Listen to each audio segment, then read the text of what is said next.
नमस्कार, आप देख रहे हैं खबर सूत्र। मैं हूं आपके साथ वंदना। चलिए रुक करते हैं इस वक्त की तमाम बड़ी खबरों की ओर।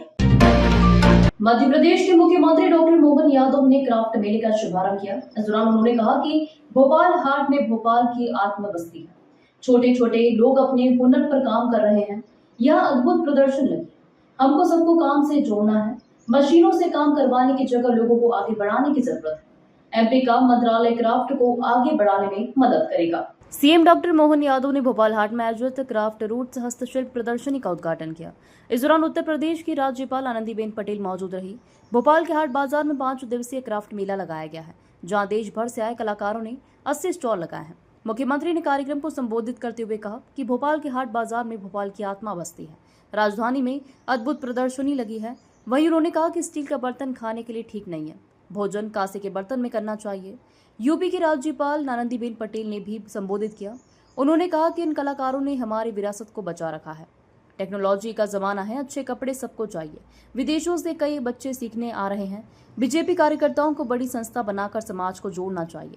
ग्रामश्री के नाम से देश विदेश में प्रोडक्ट जा रहे हैं। उन्होंने बताया कि 25 साल पहले पीएम नरेंद्र मोदी ने ग्रामश्री नाम सुझाया था। मुझसे पूछा था, मेरा परिवार से राजनीति में कौन आएगा? मैं कहती थी, राजनीति में मेरे परिवार में कोई नहीं आएगा। वहीं आनंदीबेन पटेल ने क्राफ्ट पर जीएसटी को लेकर सवाल उठाए हैं। उन्होंने सीएम डॉक्टर मोहन यादव को सलाह दी है।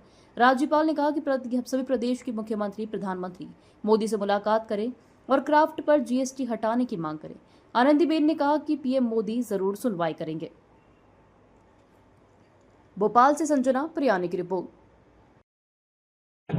श्रीमती आनंदीबेन पटेल, महामहिम गवर्नर उत्तर प्रदेश, उनके अध्यक्षता में मेरे मुख्य आतिथ्य में देश भर के अलग अलग राज्यों के सभी प्रकार के हस्तशिल्प के कलाकारों की कला प्रदर्शनी का ये 5 दिवसीय उत्सव अहिल्या महारानी के जन्मोत्सव के क्रम में ही एक तरह से माना जा सकता है, जब उनने लोगों की जिंदगी की बेहतरी के लिए स्वरोजगार बनाते बनाते सशक्तिकरण की दिशा में आगे कदम बढ़ाया।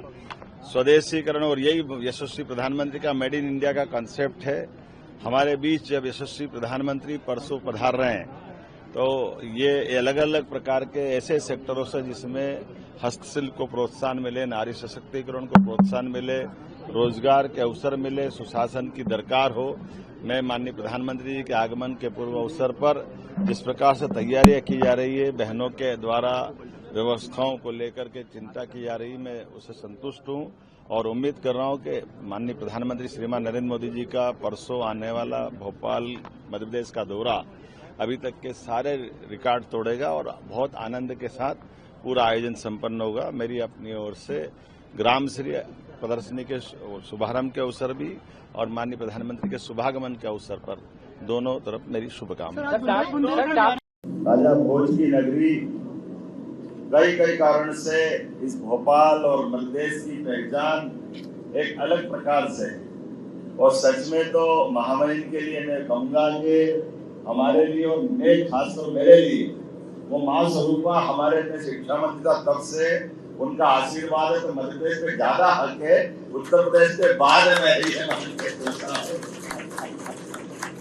जिस प्रकार से आप अपने मन के भाव को, काम करने के तरीकों को, संवेदनशीलता को, एक एक चीज को लेकर के एक आग्रह के साथ चलते हैं, और ये सुखद संयोग है यशस्वी प्रधानमंत्री श्रीमान नरेंद्र मोदी जी 31 तारीख को नारी सशक्तिकरण के अभियान को लेकर अहिल्या माता की 300वीं जयंती के आधार पर हम सब ये मान के चले कि जब वो ऐतिहासिक कार्यक्रम होने वाला है, तो ये उसकी शुरुआत हो गई। आज से जोरदार अभिनंदन करें नारी सशक्तिकरण को लेकर। अहिल्या महारानी ने भी अपने सुशासन की, शासन की जिन बातों को लेकर शुरुआत की थी, वो वाकई उसी भाव को परिलक्षित करती हुई संस्था और हमारे यशस्वी प्रधानमंत्री भी काम कर रहे हैं। हम सब जानते हैं कि छोटे छोटे लोग अपने अपने हुनर के बलबूते पर अपने अपने स्तर पे काम करें, काम के बलबूते पर कला को भी विकसित करें और अपनी आजीविका के साथ इस देश की खूबसूरती कायम रहे। हर जगह से जो जहां से आता है उसकी अपनी एक विशेष खुशबू है। हम सब जानते हैं, कश्मीर के कालीन बताने की जरूरत नहीं, और हमारी सीधी की पंजादरी भी, जैसे मुरैना बोलते तो गजब का एहसास होता है, अपने आप दिमाग में टेस्ट आता है। ये जो कई चीजें अपने आप जुड़ी है, मैं मान के चलता हूँ कि देश भर से ऐसा संकलन करके ये अद्भुत प्रदर्शनी लगी है। मैं अपनी झीलों की नगरी, राजा भोज की नगरी भोपाल में आपका स्वागत करता हूँ, अभिनंदन करता हूँ। हमारी सरकार बनने के बाद मैं आपको बताना चाहूंगा, हमने पहले महीने से हमारे राज्य के अंदर औद्योगिक में केवल बड़ी इंडस्ट्री नहीं, बड़ी इंडस्ट्री, मध्यम श्रेणी की इंडस्ट्री और लघु और कुटीर उद्योग और रोजगार पर रखने, उसमें तो खास तौर पर मशीन के बजाय अगर लोग काम करने आए तो उनको रोजगार भी मिलता है और हमारे लिए उनको प्रोत्साहन के साथ साथ बाकी तरफ ध्यान भी जाता है। इतनी बड़ी आबादी, हमको सबको काम से जोड़ना है, तो हमने बीजीएफ के माध्यम से रेडीमेड गारमेंट्स में बहनों को 5,000 रुपया महीना सरकार अनुदान देगी। फैक्ट्री लगाने वालों को वो फैक्ट्री लगा, लेकिन रोजगार आधारित कर रहा है, तो वो अपनी बिजली, पानी, बिल्डिंग का बाकी का ब्याज का उसमें तो अनुदान देते ही हैं, लेकिन रोजगार के लिए वो अगर मजदूर या अपने श्रमिक रखता है तो 10 साल तक 5,000 रुपया महीने सरकार देगी, बाकी का पैसा वो देगा।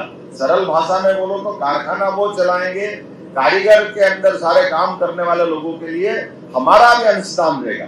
इसके पीछे भाव यही है कि मशीनों से काम कराने के बजाय हमको लोगों को महत्व देने की जरूरत, उनके अपने हुनर को बढ़ाने की जरूरत, रोजगार को देने की आवश्यकता है।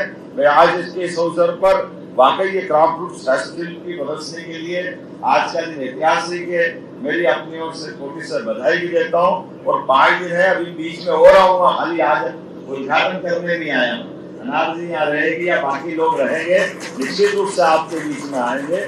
और ये यही नहीं रुकना है, इसके अलावा भी जहाँ जहाँ आप चाहेंगे मध्य प्रदेश में और मध्य प्रदेश के बाहर भी, मध्य प्रदेश का मंत्रालय भी आपके साथ जुड़ करके ये हमारे यहाँ की कला को भी देश में पहुंचाने के लिए जो बन पड़ेगा, माहेश्वरी की साड़ी, चंदेरी की साड़ी, ऐसे अलग अलग स्थान पे कई सारी चीजें आज के इस अवसर पर मैं पुनः अपनी तरफ से प्रदर्शनी के उद्घाटन के साथ साथ अहिल्या माता के साथ जोड़ने का आनंद भी महसूस कर रहा हूँ। हमारे बीच 300वीं जयंती चल रही है, तो आपने उनके प्रति भी योगदान दिया है। एक बार फिर मैं आपका आभार मानता हूँ, बधाई देता हूँ।